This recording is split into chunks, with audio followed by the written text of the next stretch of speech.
이 똥차는 뭐야?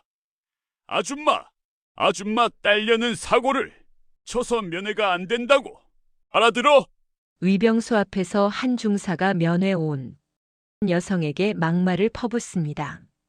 하지만 이 여성이 옷을 벗자 그 안에서 은빛 별 3개가 빛나는 중장 계급장이 드러났습니다. 과연 이 부대에는 무슨 일이 벌어지고 있었던 걸까요? 영상 보시기 전에 구독과 좋아요 한번 눌러주시면 세상 사연에 큰 힘이 됩니다. 무료로 할 수 있는 소중한 응원, 더 좋은 이야기로 보답하겠습니다. 이제 시작하겠습니다. 경기도 파주의 육군 제1보병사단 전진부대로 향하는 길은 생각보다 멀었다. 한지원은 10년도 넘은 낡은 경차의 핸들을 꽉 쥐고 서울에서 파주까지 이어지는 자유로를 달렸다. 평소라면 방탄 강화 유리가 장착된 관용차 뒷좌석에 앉아 비서 장교가 운전하는 차를 타고 이동했겠지만 오늘은 달랐다. 오늘만큼은 국군 방첩사령관 한지원 중장이 아니라 그저 딸을 보러 가는 평범한 어머니일 뿐이었다. 조수석에는 딸 미나가 좋아하는 간식들이 담긴 쇼핑백이 놓여 있었다.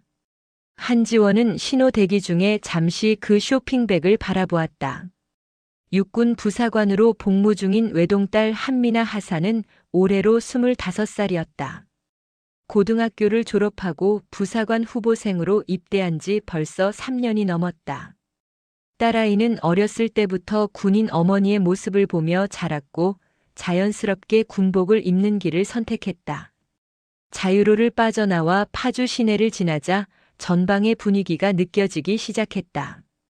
도로 곳곳에 군 차량들이 다니고 있었고 위장 군복을 입은 장병들의 모습이 보였다. 한지원은 내비게이션의 안내에 따라 제1보병사단 전진부대 정문 방향으로 차를 몰았다. 이제 곧 사랑하는 딸을 만날 수 있다는 생각에 입가에 미소가 번졌다. 그러나 부대 정문 앞 위병소에 도착한 순간 한지원의 표정은 굳어졌다. 주말 면회 시간이라 그런지 정문 앞은 면회객들의 차량으로 북적였다. 승용차와 SUV들이 줄지어 서 있었고 부모들과 연인들이 위병소를 통과해 부대 안으로 들어가고 있었다. 한지원은 차례를 기다리며 천천히 경차를 앞으로 움직였다. 그녀의 차 앞에는 최신형 외제 SUV가 있었고 뒤에는 광택이 나는 흰색 승용차가 따라오고 있었다. 드디어 한지원의 차례가 되었다. 그녀는 위병소 앞에 차를 세웠다. 위병소에서는 강대호 중사가 민간인 복장의 면회객들을 상대하고 있었다. 30대 초반으로 보이는 강대호 중사는 건장한 체격에 짧게 깎은 머리를 하고 있었다. 그는 앞서 도착한 외제차 운전자에게는 공손하게 경례를 하며 안내를 했지만 한지원의 낡은 경차를 보는 순간 노골적으로 표정이 변했다. 강대호 중사는 한지원의 차에 다가오더니 창문을 두드렸다.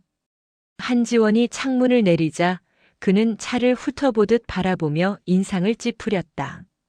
차체 곳곳에는 먼지가 쌓여 있었고 범퍼에는 작은 흠집들이 있었다. 강대호 중사는 짜증스러운 목소리로 말했다. 이 차 뭡니까? 면회 오시려면 최소한 깨끗한 차를 타고 오셔야죠. 한지원은 침착하게 대답했다. 면회 왔습니다. 한미나 하사 면회요. 강대호 중사는 코웃음을 쳤다. 한미나요? 그 하사 면회요? 아니 이런 똥차 몰고 부대까지 오시면 어떡합니까? 다른 면회객들한테 민망하지도 않으세요? 한지원은 눈썹 하나 까딱하지 않고 그를 바라보았다.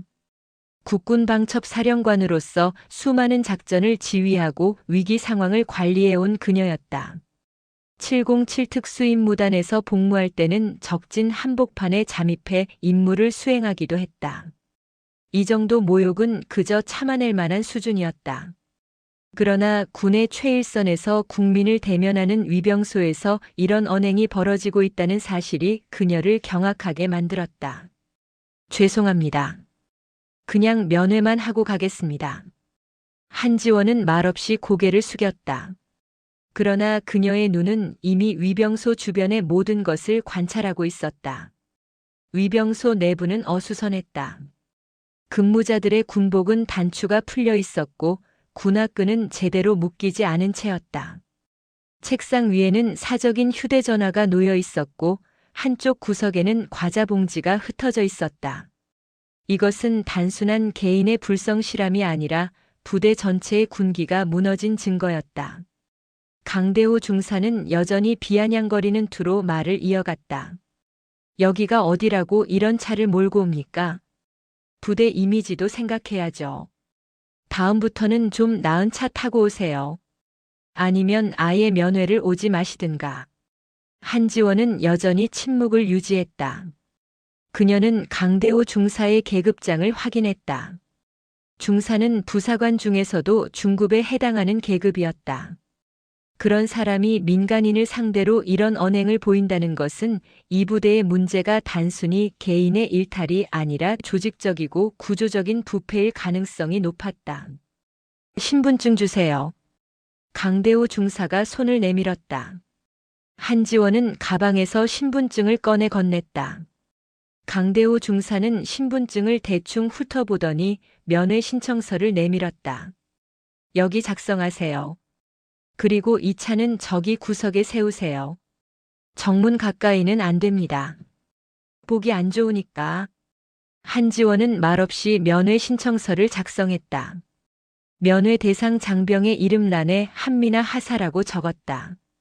관계란에는 뭐라고 적었다.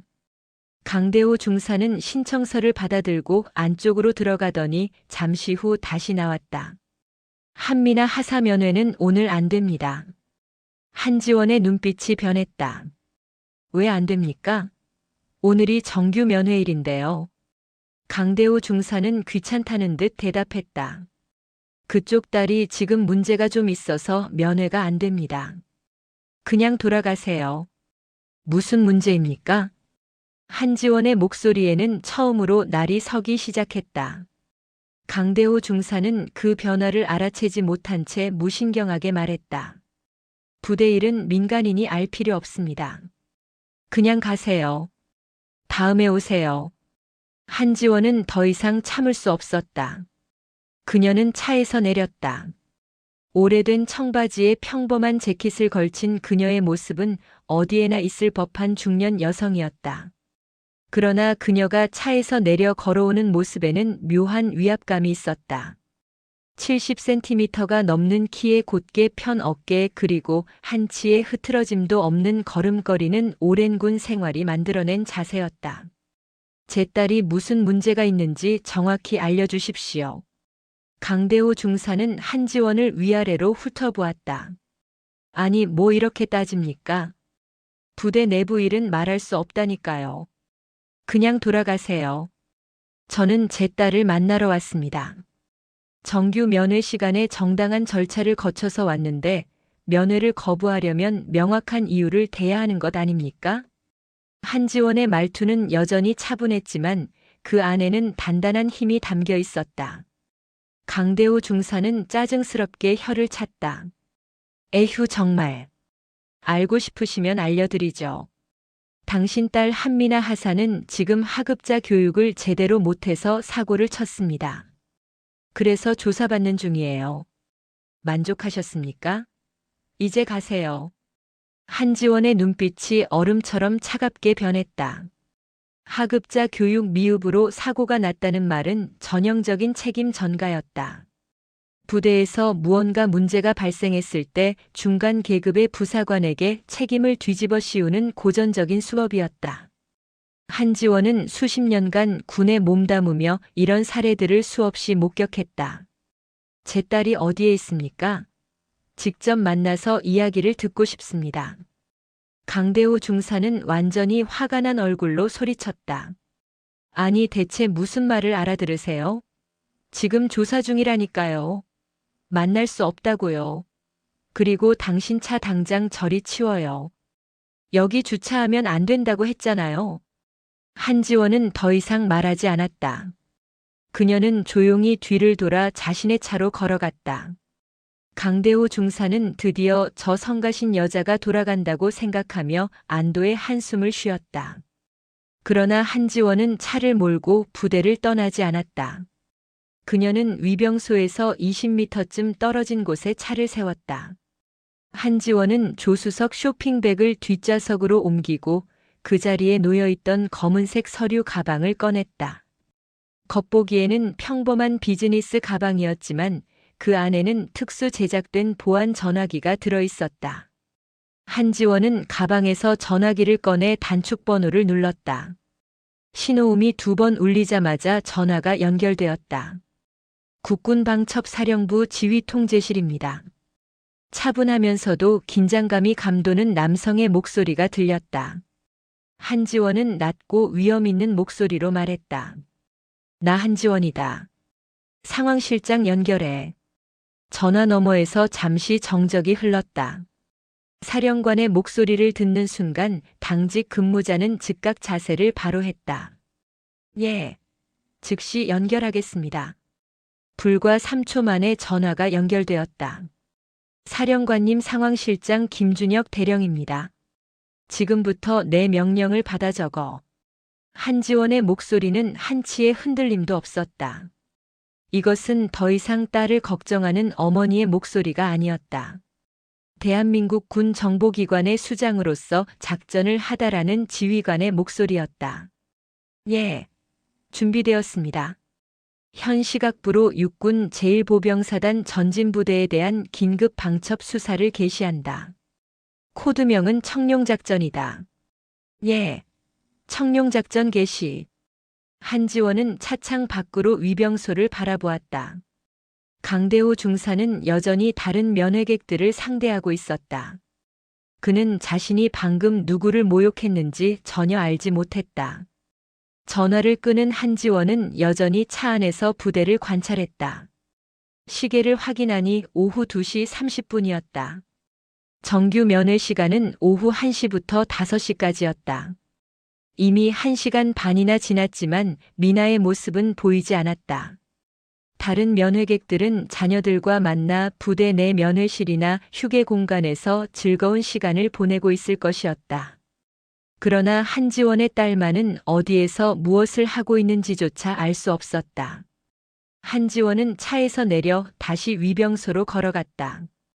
이번에는 좀 더 단호한 태도로 접근할 필요가 있었다. 위병소에 도착하자 강대호 중사가 다시 그녀를 발견하고는 노골적으로 인상을 찌푸렸다. 아니, 아직도 안 가셨어요? 면회 안 된다고 했잖아요. 한지원은 침착하게 말했다. 제 딸이 조사를 받고 있다고 하셨는데 그렇다면 조사 담당자나 중대장님이라도 만나서 상황을 듣고 싶습니다. 정당한 요청 아닙니까? 강대호 중사는 혀를 차며 안쪽을 향해 고개를 돌렸다. 야, 누가 나가서 중대장님 좀 모셔와. 여기 민원인이 자꾸 따진다. 민원인이라는 단어에 한지원은 속으로 쓴웃음을 지었다. 군인의 가족이 정당한 면회를 요청하는 것을 민원으로 치부하는 이 부대의 인식 수준을 다시 한번 확인할 수 있었다. 잠시 후 한 명의 장교가 위병소 쪽으로 걸어왔다. 30대 중반으로 보이는 남성이었고 어깨에는 대위 계급장이 달려 있었다. 무슨 일이십니까? 대위는 형식적인 미소를 지으며 한지원에게 다가왔다. 그의 명찰에는 박상훈이라는 이름이 적혀 있었다. 한지원은 그를 똑바로 바라보며 말했다. 저는 한미나 하사의 어머니입니다. 오늘 정규 면회 시간에 맞춰 왔는데 면회가 불가능하다는 이야기를 들었습니다.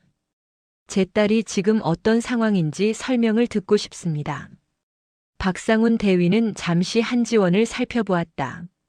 낡은 경차를 타고 온 평범한 중년 여성이었다.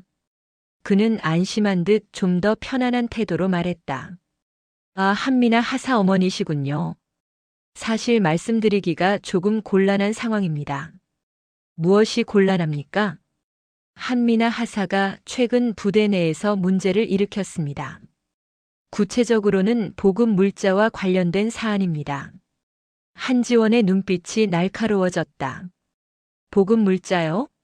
어떤 문제입니까? 박상훈 대위는 잠시 망설이는 듯 하더니 조심스럽게 말을 이어갔다.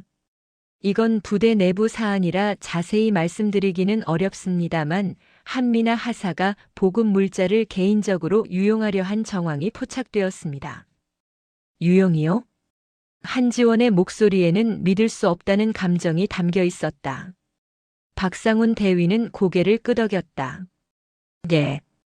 정확히는 보급 창고에서 관리하던 물품 일부가 사라졌고 그 과정에서 한미나 하사가 연루된 것으로 확인되었습니다. 지금은 군기교육대에서 조사를 받고 있는 중입니다. 한지원은 박상훈 대위의 얼굴을 유심히 관찰했다.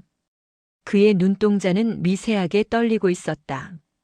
말을 할 때마다 시선이 이리저리 움직였고 손은 무의식적으로 주머니를 만지작거렸다. 이것은 거짓말을 하는 사람이 보이는 전형적인 신체 언어였다. 한지원은 수많은 신문과 조사 과정에서 이런 신호들을 읽는 훈련을 받았다. 그렇다면 제가 직접 확인하고 싶습니다. 군기교육대가 어디에 있습니까? 박상훈 대위는 당황한 기색을 보였다. 그건 안 됩니다. 군기 교육 중인 인원은 외부인과 접촉이 금지되어 있습니다. 이건 군 규정입니다. 저는 외부인이 아니라 그 하사의 어머니입니다. 정규 면회 시간에 왔고 사전에 면회 신청도 했습니다. 그런데 갑자기 보급 물자 유용이라는 중대한 혐의를 들먹이며 면회를 거부하는 것은 절차상 문제가 있지 않습니까? 한지원의 말투는 여전히 차분했지만 그 안에는 단단한 논리가 담겨 있었다. 박상훈 대위는 이마에 땀이 맺히기 시작했다. 그는 예상보다 까다로운 상대를 만났다는 것을 깨달았다. 어머님 심정은 충분히 이해합니다. 하지만 이건 군의 내부 규정이고 저도 어쩔 수 없는 부분입니다. 조사가 끝나면 자연스럽게 면회도 가능해질 것입니다. 조사는 언제 끝납니까? 그건 제가 정확히 말씀드릴 수 없습니다. 사안의 경중에 따라 달라질 수 있으니까요. 한지원은 한 발짝 더 다가섰다. 그렇다면 최소한 제 딸이 지금 안전한지는 확인하고 싶습니다. 혹시 다친 곳은 없는지 건강 상태는 괜찮은지 말입니다. 박상훈 대위는 한지원의 날카로운 눈빛을 피하며 대답했다. 건강에는 문제 없습니다. 그냥 조사만 받고 있는 상황입니다. 직접 확인하고 싶습니다. 그건 불가능합니다. 두 사람의 대화는 평행선을 달렸다. 한지원은 박상훈 대위가 점점 더 불안해하는 것을 느낄 수 있었다. 그의 이마에는 땀방울이 맺혀 있었고 목소리는 조금씩 떨리기 시작했다. 분명 무언가 숨기고 있었다. 대위님. 한지원이 낮은 목소리로 말했다. 제가 군대에 대해 잘 모르는 사람이라고 생각하시는 것 같은데 저도 군인 가족으로 오래 살아왔습니다. 보급 물자 유용 사건이라면 당연히 헌병대나 군 수사기관이 개입해야 하는 사안입니다. 그런데 왜 군기 교육대에서 조사를 받고 있습니까? 박상훈 대위는 순간 말문이 막혔다. 한지원의 지적은 정확했다. 보급 물자 횡령이나 유용은 형법상 범죄에 해당하는 사안이었고 당연히 군 사법 체계에 따라 처리되어야 했다. 그런데 군기 교육대에서 조사를 받고 있다는 것은 이것이 정식 수사가 아니라 내부적으로 무마하려는 시도일 가능성이 높았다. 그건 아직 사안이 명확하지 않아서 일단 부대 내부에서 사실관계를 확인하는 중입니다. 박상훈 대위는 급하게 변명을 늘어놓았다. 사실관계가 명확하지 않다면 왜 제 딸을 구금했습니까? 군기 교육대에 있다는 것은 사실상 구금 아닙니까? 한지원의 질문은 계속 이어졌다. 박상훈 대위는 점점 더 궁지에 몰리고 있었다. 그는 손수건을 꺼내 이마에 땀을 닦았다. 어머님, 제가 설명을 잘못 드린 것 같습니다. 구금이 아니라 일시적으로 격리 조사를 하는 것입니다. 다른 인원들과의 접촉을 차단해서 사실관계를 명확히 하기 위한 조치입니다. 그렇다면 격리 조사를 받는 제 딸의 상태를 확인할 수 있는 방법은 없습니까? 전화 통화라도 할 수 있습니까? 그것도 지금은 어렵습니다. 박상훈 대위의 대답은 점점 더 방어적으로 변했다. 한지원은 이제 확신했다. 이 부대에는 분명 무언가 심각한 문제가 있었다. 그리고 자신의 딸 미나는 그 문제의 중심에 있거나 혹은 문제를 알아차린 희생자일 가능성이 높았다. 대위님, 저는 제 딸을 믿습니다. 미나는 어렸을 때부터 정직하고 원칙을 중시하는 아이였습니다. 그 아이가 복음 물자를 훔친다는 것은 있을 수 없는 일입니다. 한지원의 목소리에는 단호함이 묻어났다. 박상훈 대위는 난처한 표정을 지었다. 어머니의 마음은 이해합니다만 이건 제가 판단할 문제가 아닙니다. 조사 결과에 따라 모든 것이 밝혀질 것입니다. 언제까지 기다려야 합니까? 최대한 빨리 처리하도록 하겠습니다. 박상훈 대위는 더 이상 대화를 이어가고 싶지 않다는 듯 뒤로 물러섰다. 어머님, 오늘은 이만 돌아가시는 게 좋겠습니다. 조사가 끝나면 연락드리겠습니다. 한지원은 더 이상 말하지 않았다. 그녀는 박상훈 대위의 눈을 똑바로 바라보았다. 그의 눈동자는 여전히 불안하게 흔들리고 있었다. 땀에 젖은 이마와 떨리는 손 그리고 자꾸만 시선을 피하려는 태도까지 모든 것이 거짓말의 신호였다. 한지원은 천천히 뒤를 돌아 자신의 차로 걸어갔다. 박상훈 대위는 그녀가 드디어 포기하고 돌아간다고 생각하며 안도의 한숨을 쉬었다. 그러나 한지원은 차에 오르지 않았다. 그녀는 차 옆에 서서 휴대전화를 꺼냈다. 한지원은 전화기를 들어 다시 국군방첩사령부로 전화를 걸었다. 이번에는 작전 담당 참모에게 직접 연결을 요청했다. 작전처장 연결해. 예. 즉시 연결하겠습니다. 몇 초 후 전화가 연결되었다. 사령관님, 작전처장 이동현 준장입니다. 한지원은 낮은 목소리로 명령을 내렸다. 청룡작전 추가 지시다. 제1보병사단 전진부대 박상훈 대위의 통신 기록을 즉시 확보하라. 최근 일주일간의 통화 내역과 문자 메시지 전부다. 예. 즉시 시행하겠습니다. 그리고 한미나 하사의 현재 위치를 파악하라. 부대 내 모든 시설을 대상으로 수색 준비를 하되 아직 실행하지는 말고 대기하라. 알겠습니다. 대기 상태로 준비하겠습니다. 한지원은 전화를 끊고 다시 부대를 바라보았다. 담장 너머로 보이는 병영 건물들은 평화로워 보였다. 그러나 그 평화로운 외관 뒤에는 부패와 폭력이 숨어 있었다. 그리고 자신의 소중한 딸이 그 한가운데에서 고통받고 있을지도 몰랐다. 한지원의 가슴속에서는 차가운 분노가 천천히 끓어오르기 시작했다. 이것은 더 이상 개인적인 문제가 아니었다. 대한민국 군의 명예와 정의가 짓밟히고 있었다. 그리고 국군방첩사령관으로서 그녀는 이 부패를 반드시 뿌리 뽑아야 했다. 한지원은 차로 돌아와 운전석에 앉았다. 그녀는 잠시 눈을 감고 깊게 숨을 들이마셨다. 지금 이 순간 그녀는 중대한 결단을 내려야 했다. 한쪽에는 딸을 걱정하는 어머니로서의 감정이 있었고 다른 한쪽에는 국가의 군사 조직을 책임지는 지휘관으로서의 의무가 있었다. 그러나 이 두 가지는 결코 상충되는 것이 아니었다. 딸이 겪고 있는 부당함은 곧 이 나라 군대가 겪고 있는 부패의 증거였다. 조수석에 놓았던 검은색 서류 가방을 집어 올렸다. 겉보기에는 평범한 비즈니스 가방이었지만 이것은 특수 제작된 보안 가방이었다. 내부에는 전자파 차폐 장치가 내장되어 있었고 지문 인식 잠금 장치가 달려 있었다. 한지원은 가방의 잠금 장치에 엄지손가락을 갖다 댔다. 잠금 장치가 지문을 인식하고 작은 소리와 함께 열렸다. 가방 안에는 여러 개의 구획이 있었다. 한지원은 그중 가장 안쪽 구획을 열었다. 거기에는 검은색 금속 케이스에 담긴 특수 제작 전화기가 들어 있었다. 이것은 국군방첩사령관에게만 지급되는 전용 보안 전화였다. 군 최고 수준의 암호화 통신이 가능했고 위성 통신망을 통해 전국 어디서든 방첩사령부와 직접 연결될 수 있었다.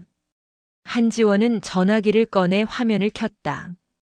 화면에는 긴급 상황을 위한 여러 개의 단축번호가 표시되어 있었다. 한지원은 단축번호 1번을 눌렀다. 이것은 과천에 위치한 국군방첩사령부 지휘통제실로 바로 연결되는 번호였다. 신호음이 한 번 울리자마자 전화가 연결되었다. 국군방첩사령부 지휘통제실입니다.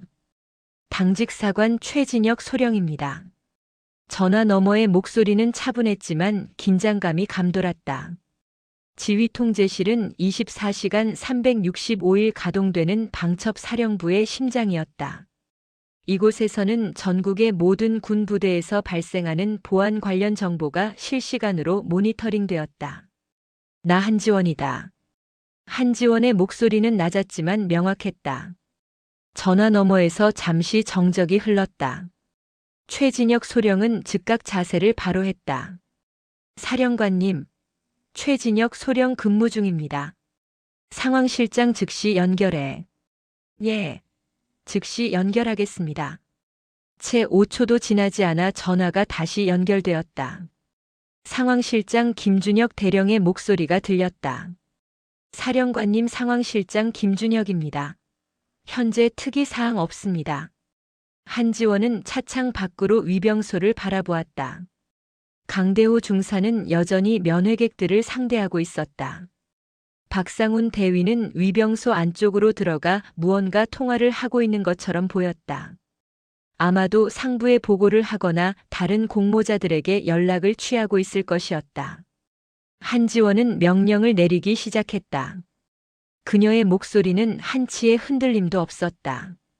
수십 년간 군에서 쌓아온 경험과 훈련이 이 순간을 위해 존재했다. 즉시 특수수사팀을 편성하라. 인원은 30명 이상으로 구성하고 방첩수사관과 법무관을 반드시 포함시켜라. 예. 특수수사팀 30명 이상 편성하겠습니다. 헬기 2대를 즉각 출동시켜라. 과천에서 파주까지 비행시간은 15분 이내다. 최대 속도로 이동하라. 예. 수리온 헬기 2대 즉시 출동 준비하겠습니다. 한지원은 잠시 숨을 고르고 다음 명령을 이어갔다. 제1보병사단 사단장 이정구 소장 이하 주요 지휘관들의 외부 통신을 즉각 차단하라. 휴대전화와 인터넷 모두 포함이다. 예. 통신 차단 조치 즉시 시행하겠습니다. 사단 본부와 전진부대 간의 내부 통신망도 감청 체제로 전환하라. 모든 통화 내용을 녹음하고 문자 메시지는 실시간으로 모니터링하라. 알겠습니다. 통신 감청 체제 전환하겠습니다. 한지원의 명령은 계속 이어졌다. 그녀는 이미 머릿속으로 작전의 모든 단계를 완벽하게 구상하고 있었다. 707 특수임무단에서 대테러 작전을 수행하던 시절의 경험이 살아났다. 그때도 그녀는 적의 본거지를 급습하기 전에 이렇게 치밀한 계획을 세웠다. 작전처장과 법무실장을 헬기에 동승시켜라. 현장에서 즉각적인 판단이 필요할 것이다. 예. 작전처장과 법무실장 동승 조치하겠습니다. 그리고 김대령. 예. 말씀하십시오. 한지원의 목소리가 한층 더 낮아졌다. 이 작전은 최고 기밀이다. 수사팀 출동 전까지 그 어떤 정보도 외부로 새어나가서는 안 된다. 지휘통제실 출입을 즉시 통제하고 내부 인원들의 개인 통신 기기도 일시 회수하라. 예. 즉시 시행하겠습니다. 한지원은 전화를 끊지 않고 계속 지시를 이어갔다. 예상 도착 시간은 현재 시각 기준 헬기 이륙까지 5분 비행시간 10분으로 총 15분 후 도착 예정입니다. 좋다. 도착 즉시 부대를 완전히 봉쇄하라. 그 누구도 부대 밖으로 나갈 수 없도록 하라. 예. 부대 완전 봉쇄 조치하겠습니다. 한지원은 시계를 확인했다. 오후 3시였다. 15분 후면 오후 3시 15분이었다.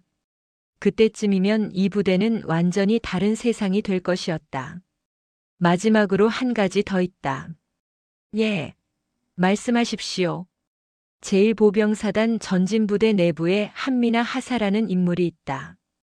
이 하사의 현재 위치를 최우선으로 파악하라. 수색팀이 도착하는 즉시 구출해야 한다. 예, 한미나 하사 위치 파악 최우선으로 하겠습니다. 한지원은 전화를 끊었다. 그녀는 잠시 전화기를 손에 쥔 채 생각에 잠겼다. 이제 모든 것이 시작되었다. 국군방첩사령부의 거대한 조직이 움직이기 시작했다. 과천의 사령부 본부에서는 지금 이 순간 수십 명의 요원들이 작전 준비에 돌입했을 것이었다. 헬기 조종사들은 비행 준비를 하고 있을 것이고 수사관들은 장비를 챙기고 있을 것이었다. 한지원은 검은색 서류 가방에 다른 구획을 열었다. 그 안에는 깔끔하게 개어진 군복이 들어 있었다. 이것은 중장 계급장이 달린 정복이었다. 한지원은 항상 이 정복을 가방에 넣어 다녔다. 긴급 상황에서 언제든 지휘관으로서의 모습을 갖춰야 할 수도 있었기 때문이었다. 한지원은 차 안에서 조심스럽게 옷을 갈아입기 시작했다. 먼저 걸치고 있던 낡은 재킷을 벗었다. 그 아래에는 깨끗한 흰색 셔츠가 있었다.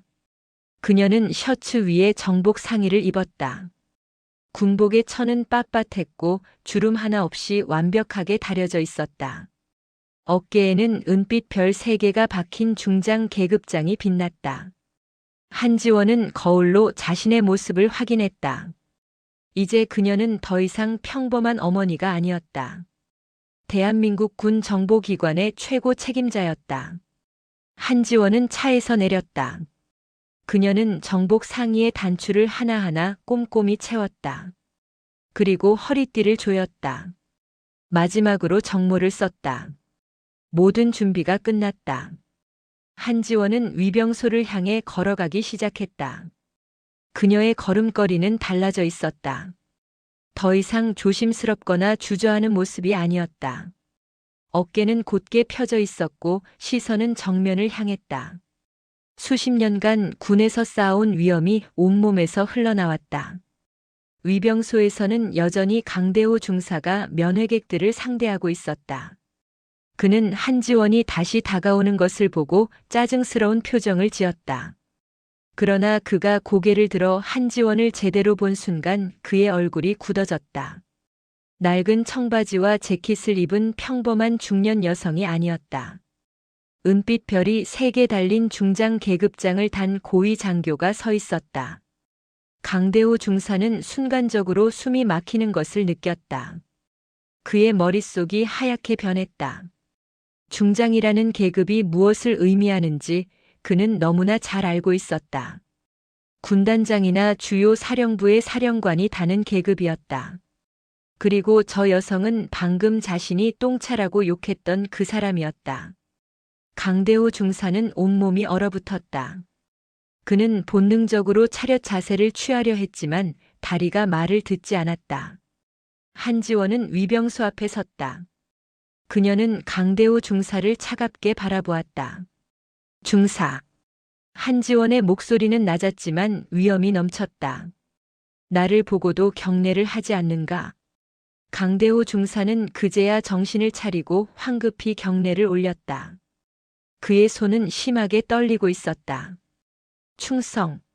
죄송합니다. 한지원은 경례를 받고 거수 경례로 답했다. 그녀는 위병소 안으로 걸어 들어갔다. 위병소 안에 있던 다른 병사들도 모두 한지원을 보고 얼어붙었다. 중장이 전진부대 위병소에 나타난다는 것은 상상도 할 수 없는 일이었다. 한지원은 위병소 책상 위에 놓인 전화기를 집어들었다. 그녀는 부대 내선 번호를 눌렀다. 사단 상황실로 연결하라. 한지원의 명령에 위병소 내부는 완전한 정적에 휩싸였다. 모든 것이 변했다. 15분 후면 이 부대는 완전히 다른 세상이 될 것이었다. 한지원이 부대 상황실에 연락을 취한 지 정확히 10분이 지났다. 파주 상공에는 낮게 깔린 구름이 있었지만 시야를 가릴 정도는 아니었다. 한지원은 위병소 밖으로 나와 하늘을 바라보았다. 그녀의 귀에는 멀리서 들려오는 헬기 로터의 소리가 감지되었다. 일반인들은 아직 알아채지 못했지만 수십 년간 군에서 복무한 한지원의 귀는 그 소리를 정확히 구분할 수 있었다. 소리는 점점 가까워졌다. 이제 다른 사람들도 그 소리를 듣기 시작했다. 면회객들이 고개를 들어 하늘을 바라보았다. 강대호 중사는 여전히 위병소 안에서 한지원의 눈치를 살피며 꼼짝하지 못하고 있었다. 그는 자신이 저지른 실수의 크기를 이제야 깨닫기 시작했다. 드디어 2대의 수리온 헬기가 부대 상공에 나타났다. 검은색으로 도색된 헬기들은 방첩 사령부 소속임을 나타내는 특수 마킹이 되어 있었다. 헬기들은 부대 연병장 상공을 선회하더니 천천히 고도를 낮추기 시작했다. 로터가 만들어내는 강한 바람이 연병장의 흙먼지를 일으켰다. 훈련 중이던 병사들이 놀라 헬기를 바라보았다. 첫 번째 헬기가 연병장 중앙에 착륙했다. 바퀴가 땅에 닿자마자 측면 도어가 열렸다. 검은색 작전복을 입은 수사관들이 신속하게 내렸다. 그들은 모두 방탄조끼를 착용하고 있었고 허리에는 권총이 차여 있었다. 첫 번째 헬기에서 약 15명의 수사관이 내렸다. 곧이어 두 번째 헬기도 착륙했고 역시 15명의 수사관들이 내렸다. 수사관들을 이끄는 인물은 작전처장 이동현 준장이었다. 그는 50대 초반의 군인으로 방첩 업무에서 20년 넘게 경력을 쌓은 베테랑이었다. 이동현 준장은 헬기에서 내리자마자 주변 상황을 빠르게 파악했다. 그는 휴대용 무전기를 들어 명령을 내렸다. 전 팀원 임무 개시한다. 1팀은 사단장실로 이동하라. 2팀은 행정실과 보급 창고를 확보하라. 3팀은 부대 출입구를 완전히 봉쇄하라. 1팀 알겠습니다. 2팀 알겠습니다. 3팀 알겠습니다. 수사관들은 즉시 각자의 임무 지역으로 흩어졌다. 그들의 움직임은 정확하고 신속했다. 연병장에 있던 병사들과 간부들은 갑작스러운 상황에 어찌할 바를 몰랐다. 누군가가 사단 본부에 보고하려 했지만 이미 통신이 차단된 후였다. 휴대전화는 신호가 잡히지 않았고 유선 전화는 통제되어 있었다. 한지원은 위병소를 나와 연병장으로 걸어갔다. 이동현 준장은 한지원을 발견하고 즉시 달려와 경례를 올렸다. 충성. 작전처장 이동현 준장 도착했습니다. 한지원은 경례를 받으며 물었다. 상황은? 부대 외곽 봉쇄 완료했습니다. 현재 주요 시설 확보 중입니다. 좋다. 나는 한미나 하사를 찾으러 간다. 준장은 사단장실 수색을 직접 지휘하라. 알겠습니다. 한지원은 부대 안쪽으로 걸어가기 시작했다. 그녀는 이미 부대 배치도를 머릿속에 그리고 있었다. 박상훈 대위가 말한 군기 교육대는 부대 후방에 위치한 낡은 건물이었다. 그러나 한지원은 그곳이 아니라 더 외진 곳을 향했다. 만약 정말로 미나를 숨기려 한다면 사람들의 눈에 잘 띄지 않는 곳을 선택했을 것이었다. 한지원은 부대 최후방에 위치한 보급 창고 지역으로 향했다. 그곳에는 오래된 창고 건물들이 여러 개 있었다. 대부분은 사용하지 않는 장비나 폐기 예정인 물자들을 보관하는 곳이었다. 한지원은 각 창고를 하나씩 확인하기 시작했다. 세 번째 창고에 도착했을 때 그녀는 문 앞에서 멈췄다. 문에는 자물쇠가 채워져 있었다. 일반적으로 보급 창고는 관리를 위해 잠가두지만 이 자물쇠는 새 것이었다. 최근에 설치한 것이 분명했다. 한지원은 무전기를 들어 지원을 요청했다.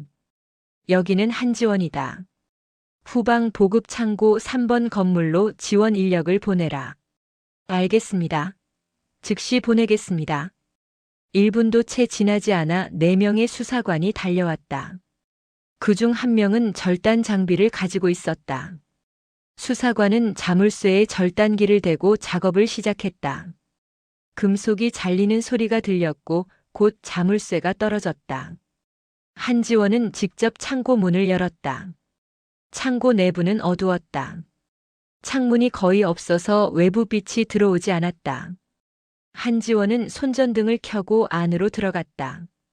창고 안에는 오래된 군용 물자들이 쌓여 있었다.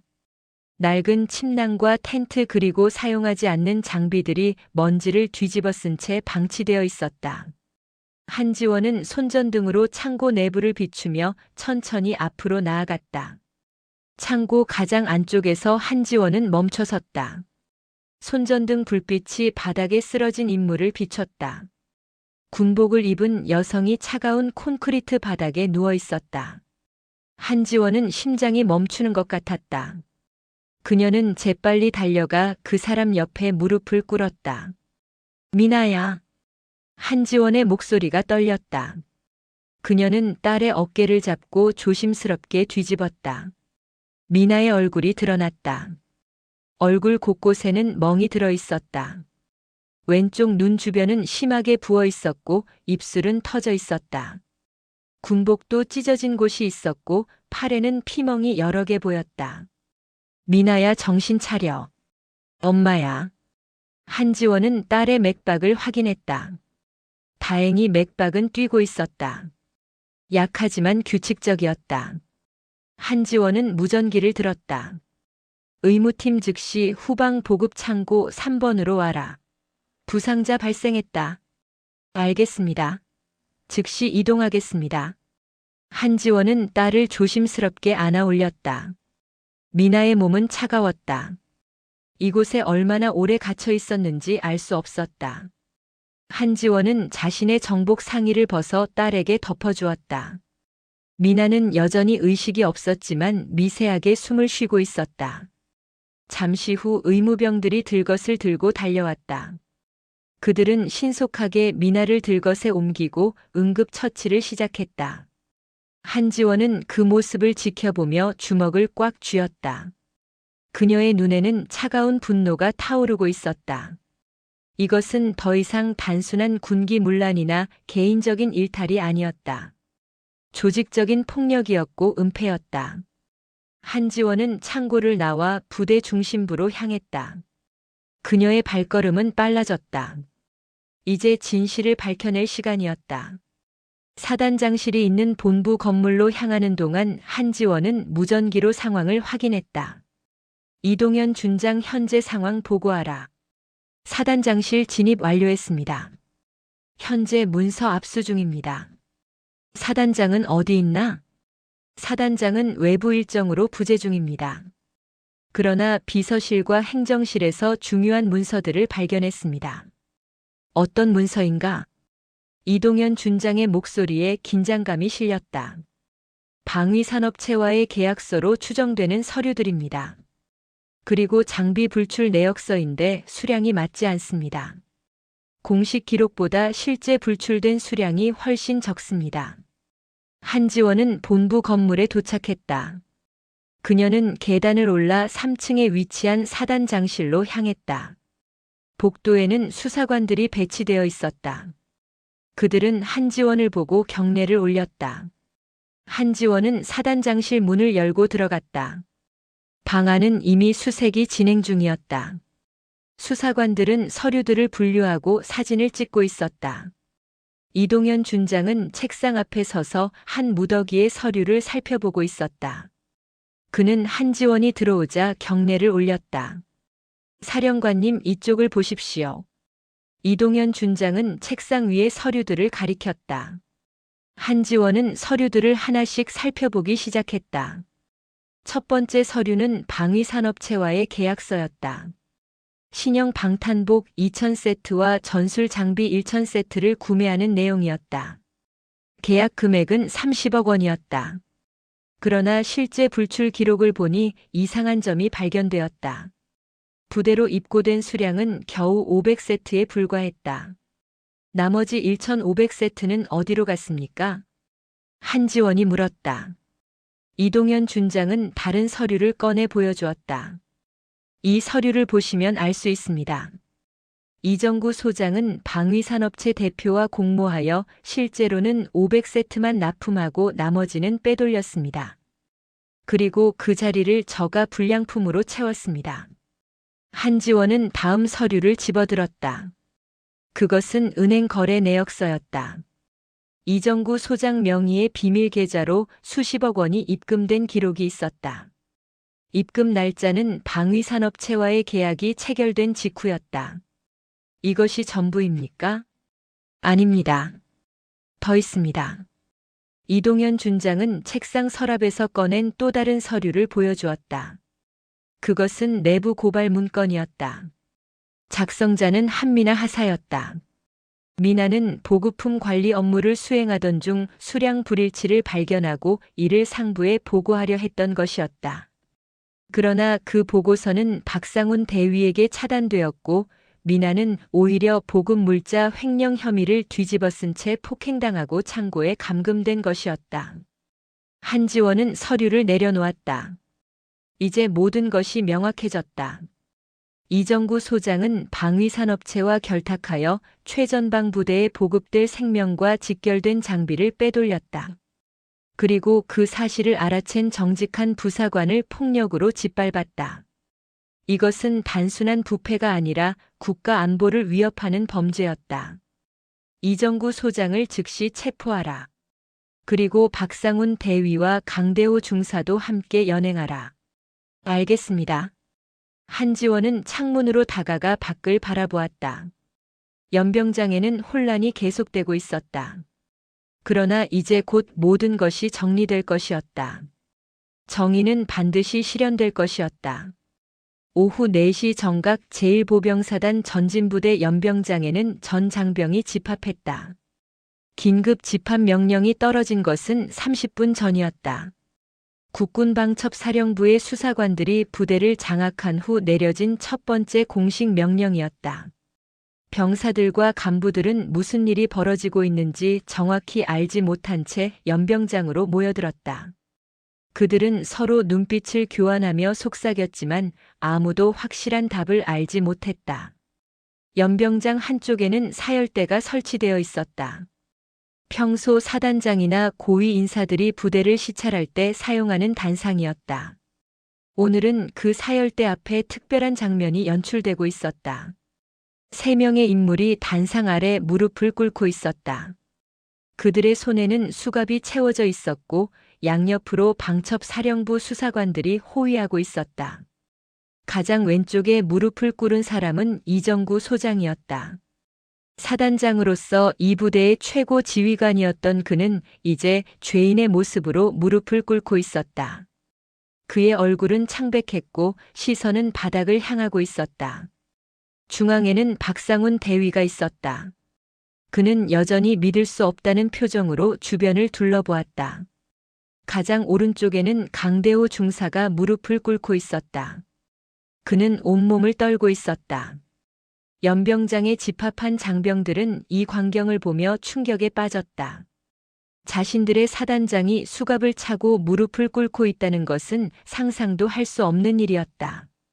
병사들 사이에서 웅성거림이 일어났다. 간부들은 긴장한 얼굴로 상황을 지켜보았다. 오후 4시 정각 사열대 위로 한 명의 인물이 올라섰다.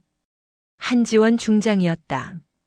그녀는 완벽하게 다림질된 정복을 입고 있었고 어깨에는 은빛 별 3개가 햇빛을 받아 빛나고 있었다. 한지원은 사열대 중앙에 섰다. 그녀의 자세는 한치의 흐트러짐도 없었다. 등은 곧게 펴져 있었고 시선은 정면을 향하고 있었다. 이동현 준장이 사열대 옆에서 큰 소리로 외쳤다. 차렷! 연병장에 모인 모든 장병이 일제히 차렷 자세를 취했다. 수백 명의 군화가 동시에 땅을 치는 소리가 울렸다. 이동현 준장이 다시 외쳤다. 국군방첩사령관 한지원 중장님께 경례. 경례. 모든 장병이 일제히 거수 경례를 올렸다. 한지원은 단상 위에서 답례했다. 그녀의 경례는 정확하고 위엄이 있었다. 경례를 마친 후 한지원은 연병장에 모인 장병들을 천천히 둘러보았다. 침묵이 흘렀다. 바람이 불어와 한지원의 정복을 스쳤다. 한지원은 입을 열었다. 그녀의 목소리는 크지 않았지만 명확했다. 연병장 구석구석까지 전달되었다. 나는 국군방첩사령관 한지원 중장이다. 연병장에 더욱 깊은 정적이 흘렀다. 방첩사령관이라는 직책이 무엇을 의미하는지 모든 장병이 알고 있었다. 군의 보안과 정보를 책임지는 최고 기관의 수장이었다. 오늘 나는 두 가지 신분으로 이곳에 왔다. 하나는 국군방첩사령관으로서다. 다른 하나는 한미나 하사의 어머니로서다. 한지원의 말에 연병장 곳곳에서 작은 소란이 일었다. 한미나 하사는 이 부대의 보급 담당 부사관이었다. 병사들 대부분이 그녀를 알고 있었다. 성실하고 원칙을 중시하는 부사관으로 평판이 좋았다. 내 딸 한미나 하사는 이 부대에서 보급 업무를 수행하던 중 중대한 비리를 발견했다. 그녀는 군인으로서 당연한 의무를 다하려 했다. 상부에 보고하고 진실을 밝히려 했다. 한지원은 잠시 말을 멈추고 단상 아래 무릎을 꿇은 세 사람을 내려다보았다. 그러나 이 부대의 지휘관들은 진실을 은폐하려 했다. 정직한 부하를 폭력으로 짓밟고 거짓 혐의를 씌워 감금했다. 내 딸은 오늘 오후 부대 후방 창고에서 발견되었다. 온몸에 폭행의 흔적이 남은 채 차가운 바닥에 쓰러져 있었다. 연병장의 공기가 무거워졌다. 병사들은 충격에 빠진 표정으로 한지원을 바라보았다. 그들 중 상당수는 한미나 하사와 함께 근무했던 이들이었다. 그녀가 그런 끔찍한 일을 당했다는 사실을 믿을 수 없었다. 한지원은 목소리에 힘을 실어 계속 말했다. 오늘 우리 수사팀은 이 부대에서 충격적인 증거들을 발견했다. 이정구 소장은 방위산업체와 결탁하여 최전방 부대에 보급될 신형 방탄복과 전술 장비 수천 세트를 빼돌렸다. 그 자리는 저가 불량품으로 채워졌다. 한지원은 이정구 소장을 똑바로 내려다보았다. 이정구 소장은 고개를 들지 못한 채 바닥만 응시하고 있었다. 방탄복은 전우들의 생명을 지키는 마지막 보루다. 그것을 빼돌려 사익을 챙긴다는 것은 전우들의 생명을 돈으로 판 것과 같다. 이것은 단순한 부패가 아니다. 이것은 반역이다. 한지원의 말에 연병장 곳곳에서 분노의 웅성거림이 일어났다. 병사들은 자신들이 착용하고 있는 방탄복을 내려다보았다. 그들의 생명을 지켜야 할 장비가 누군가의 탐욕으로 인해 불량품으로 바뀌었을지도 모른다는 생각에 분노가 치밀어 올랐다. 박상훈 대위는 이정구 소장의 지시를 받아 한미나 하사를 폭행하고 감금했다. 진실을 밝히려는 부하를 짓밟은 것이다. 강대호 중사는 그 과정에 직접 가담했다. 한지원은 세 사람을 차례로 바라보았다. 군인의 가장 기본적인 가치는 무엇인가? 그것은 명예와 의무 그리고 전우애다. 너희들은 그 모든 것을 배신했다. 너희들은 계급장을 달고 있었지만 이미 군인이 아니었다. 한지원의 목소리가 더욱 단호해졌다. 대한민국 군인으로서 나는 선언한다. 이정구 소장 박상훈 대위 강대호 중사 너희들은 오늘 이 시각부로 군에서 파면된다. 그리고 군사법원에서 정당한 심판을 받게 될 것이다. 이동현 준장이 앞으로 나섰다. 그는 서류를 펼쳐들고 공식적으로 선언했다. 국군방첩사령부는 국방부 장관의 승인을 받아 다음과 같이 조치한다. 이정구 소장은 즉시 파면되며 군사법원에 기소된다. 박상훈 대위와 강대호 중사 역시 동일하게 처리된다. 수사관들이 세 사람을 일으켜 세웠다. 이정구 소장은 여전히 고개를 들지 못했다. 박상훈 대위는 한지원을 올려다보았다. 그의 눈에는 후회와 두려움이 가득했다. 강대호 중사는 떨리는 목소리로 말했다. 죄송합니다. 죄송합니다. 그러나 한지원은 대답하지 않았다. 그녀는 다시 연병장의 장병들을 향해 말했다. 오늘 이 자리에 모인 모든 장병들에게 말한다. 군인은 계급과 직책에 관계없이 정의를 실천해야 한다. 부당한 명령에는 저항해야 하고 잘못된 관행에는 목소리를 내야 한다. 한미나 하사는 그것을 실천했다. 그녀는 진정한 군인이다. 한지원은 잠시 숨을 고르고 마지막 말을 이어갔다. 이 부대는 오늘부터 새롭게 시작할 것이다. 부패와 폭력이 사라진 정의로운 부대가 될 것이다. 그것이 한미나 하사와 같은 정직한 군인들이 안전하게 복무할 수 있는 길이다. 한지원은 경례 자세를 취했다. 대한민국 만세! 만세! 연병장의 모든 장병이 일제히 화답했다. 그들의 목소리가 하나로 합쳐져 하늘로 울려 퍼졌다. 수사관들은 3명의 피의자를 연병장 밖으로 끌고 갔다. 헬기가 대기하고 있었다. 그들은 과천의 국군방첩 사령부로 이송되어 군 검찰에 인계될 예정이었다.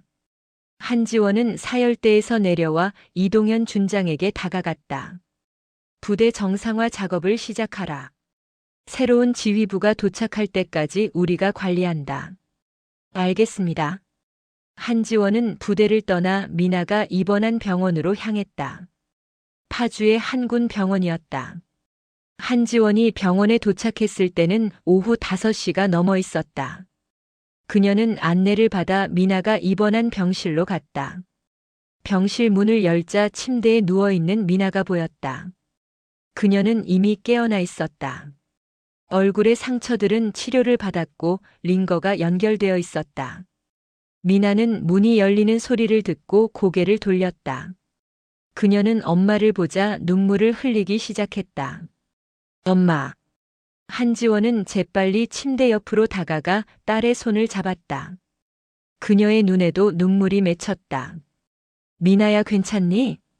미나는 고개를 끄덕였다. 그녀는 엄마의 정복을 보고 어깨의 계급장을 확인했다. 은빛 별 3개가 빛나고 있었다. 엄마가 중장이었어요? 한지원은 쓴웃음을 지었다. 미안하다. 숨겼구나. 미나는 고개를 저었다. 아니에요. 이해해요. 저도 군인이니까요. 한지원은 딸의 손을 더 세게 잡았다. 미나야, 내가 한 일이 옳았다. 부당한 명령에 맞서고 진실을 밝히려 한 것이 옳았다. 내가 진정한 군인이다. 미나의 눈에서 눈물이 계속 흘러내렸다. 그러나 그것은 고통의 눈물이 아니었다. 안도와 위로의 눈물이었다. 한지원은 딸의 머리를 쓰다듬으며 조용히 말했다.